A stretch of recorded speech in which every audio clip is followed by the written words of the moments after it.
아름다운 청년. 대학생 시절 싸이월드의 대문에 써놓은 말이었습니다. 싸이월드를 알고 계시다면 여러분의 나이가 짐작이 갑니다. 당시 저는 아름다운 청년이 되고 싶었어요. 외모가 아름다운 것이 아니라 선한 영향력을 끼치는 아름다운 인생을 살고 싶었습니다. 지금도 마찬가지로 선한 영향력을 끼치는 아름다운 인생을 살고 싶어요. 그때와 지금이 달라진 게 있다면 이제는 더 이상 청년이 아니라는 것. 그럼 아름다운 아저씨라고 불러야 할까요? 당시에 저는 국제 정치에 관심이 많았어요. 국제법을 전공하고 국제 변호사가 되어 유엔에서 일하는 것이 저의 꿈이었습니다. 그때 아프가니스탄의 전쟁이 한창이었어요. 그러던 중 아프가니스탄에서 일할 국제자원봉사자들을 구하는 광고를 보았습니다.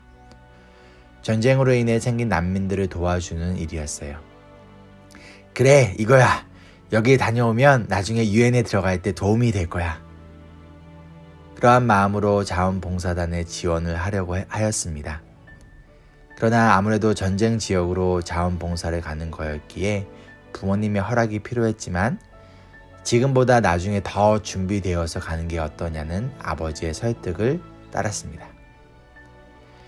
이번 주 월요일 뉴스에서 아프가니스탄 전쟁이 끝났다는 소식을 들었습니다. 결국 반정부 테러 단체인 탈레반이 아프간 정부를 이기고 아프가니스탄을 차지했어요. 그로 인하여 지금 수많은 어린아이와 여성 등의 난민들이 발생하고 있고 이들이 목숨을 걸고 파키스탄과 인도 등 주변 국가로 도망을 가고 있어요. 그런데 어떻게 탈레반이 이 전쟁에서 승리할 수 있었을까요? 바로 아프가니스탄 정부를 돕던 미국 군대가 철수를 했기 때문이에요. 미군이 철수를 하자마자 탈레반이 전쟁을 너무나 쉽게 이겨버립니다. 그 가운데 미국에 대한 비난의 목소리가 전 세계에서 일어나자 미국의 대통령은 이렇게 말하였습니다. 미국의 이익이 되지 않는 전쟁이었기에 우리 군대가 철수를 하는 것이 맞습니다. 미국에 아무런 도움이 되지 않기에 더 이상 전쟁에 참여하거나 아프간 정부를 도와줄 이유가 없다는 거예요. 이것이 옳은 결정이었는지 아니면 잘못된 결정이었는지에 대한 판단은 여러분께 맡길게요. 우리의 삶에도 전쟁이 있습니다. 이 전쟁은 사탄과의 영적 전쟁이에요. 사탄은 우리를 끊임없이 공격하며 넘어뜨리려 합니다. 때로는 우리가 이 싸움에서 질 것 같아 보이지만 그러나 결국 이 전쟁에서 우리는 승리하게 돼요. 그 이유는 하나님께서 이 전쟁을 포기하지 않으시며 우리를 이 전쟁 가운데 홀로 남겨두고 떠나지 않으시기 때문이에요. 하나님은 우리가 얼마나 하나님에게 도움이 되고 이익이 될 것인가를 따져보며 우리를 도울지 말지 결정하지 않으세요. 하나님은 절대로 우리를 포기하지 않으십니다. 그리고 우리를 대신하여 싸워주세요.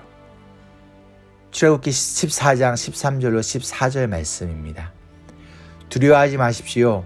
당신들은 가만히 서서 주님께서 오늘 당신들을 어떻게 구원하시는지 지켜보기만 하십시오. 주님께서 당신들을 구하여 주시려고 싸우실 것이니 당신들은 진정하십시오. 신명기 3장 22절이에요. 그들을 두려워하지 말아라. 주 우리의 하나님이 우리를 대신하여 싸우실 것이다. 데살로니가후서 3장 3절입니다. 주님께서는 신실하신 분이시므로 여러분을 굳세게 하시고 악한 자에게서 지켜주십니다. 아멘. 비록 세상의 전쟁은 나에게 어떠한 이익이 있는가를 따져보고 도울지 말지를 결정하지만 하나님은 그렇지 않으세요. 하나님은 절대로 여러분을 홀로 영적 전쟁 가운데 이 세상 가운데 내버려 두지 않으시고 하나님이 도와주시는 것을 넘어 끝까지 여러분을 위하여 싸워주십니다. 적용 질문입니다. 어떠한 영적 전쟁 가운데 있나요? 혼자 치열하게 싸우고 있나요? 아니면 포기하였나요? 여러분이 싸우면 질 수밖에 없습니다. 그러나 하나님이 싸우시면 승리합니다. 여러분을 대신하여 싸워주시는 하나님께 이 전쟁을 맡기지 않으시겠습니까?